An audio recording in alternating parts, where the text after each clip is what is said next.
महाभारत की कथा में शिशुपाल का वध एक अत्यंत महत्वपूर्ण घटना है। यह घटना धर्म और अधर्म के बीच संघर्ष को दर्शाती है और यह भी बताती है कि भगवान श्री कृष्ण अपने भक्तों और धर्म की रक्षा के लिए कठोर निर्णय लेने में कभी संकोच नहीं करते। शिशुपाल के वध की कहानी न केवल रोचक है, बल्कि इसमें कई गूढ़ आध्यात्मिक और नैतिक संदेश भी निहित हैं। शिशुपाल चेदी राज्य के राजा दमन का पुत्र था।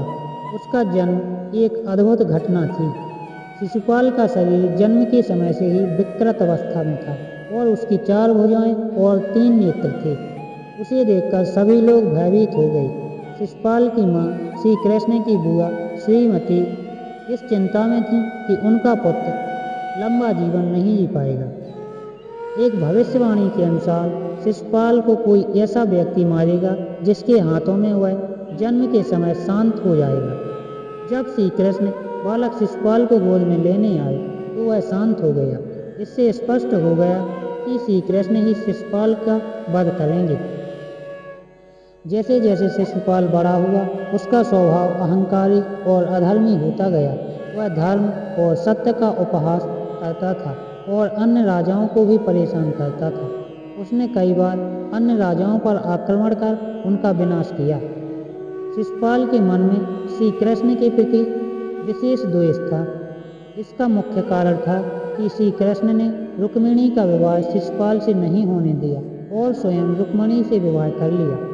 शिशुपाल इसे अपमान मानकर श्री कृष्ण से घृणा करने लगा था।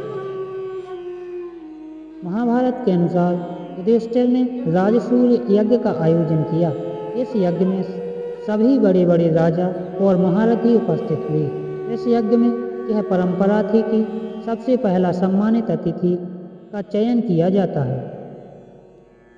सभी ने यह सुझाव दिया कि श्री कृष्ण को यह सम्मान दिया जाए क्योंकि वे धर्म, न्याय और सच्चाई के प्रतीक हैं। यह निर्णय शिशुपाल को सहन नहीं हुआ।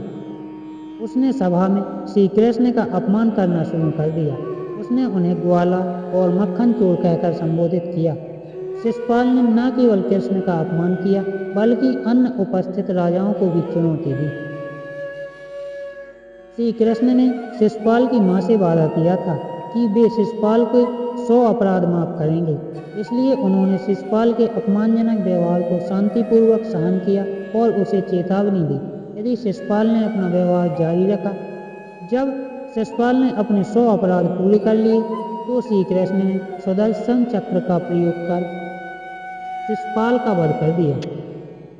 शिशुपाल का वध केवल एक दंडात्मक कार्य नहीं था, यह एक आध्यात्मिक घटना भी थी। जैसे ही श्री कृष्ण का सुदर्शन चक्र शिशुपाल को लगा, उसका शरीर नष्ट हो गया और उसकी आत्मा भगवान श्री कृष्ण में विलीन हो गई।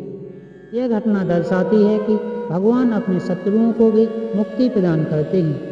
शिशुपाल, जो श्री कृष्ण का कट्टर विरोधी था, अंततः उन्हीं में समाहित हो गया। शिशुपाल का वध महाभारत की कथा में धर्म और अधर्म के बीच संघर्ष को उजागर करता है। यह घटना यह सिखाती है कि कोई भी व्यक्ति चाहे कितना भी शक्तिशाली क्यों न हो, अगर अधर्म के मार्ग पर चलता है तो उसका विनाश निश्चित है।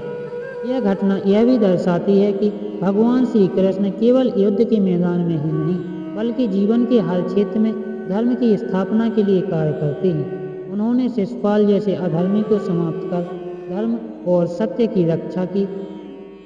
शिशुपाल के वध की कथा में हमें कई महत्वपूर्ण शिक्षाएं मिलती हैं।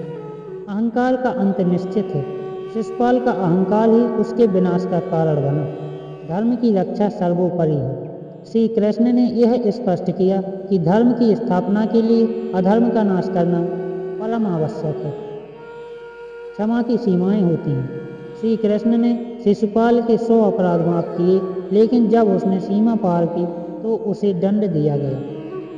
भगवान श्री कृष्ण द्वारा शिशुपाल का वध महाभारत की कथा का एक प्रेरणादायक अध्याय है। यह घटना धर्म और अधर्म के बीच संघर्ष का प्रतीक है और यह सिखाती है कि भगवान अपने भक्तों की रक्षा के लिए किसी भी सीमा तक जा सकते हैं। शिशुपाल का जीवन और उसका अंत हमें यह भी सिखाता है कि अहंकार और अधर्म का मार्ग विनाश की ओर ले जाता है। अंततः भगवान का निर्णय सृष्टि के कल्याण के लिए ही होता है।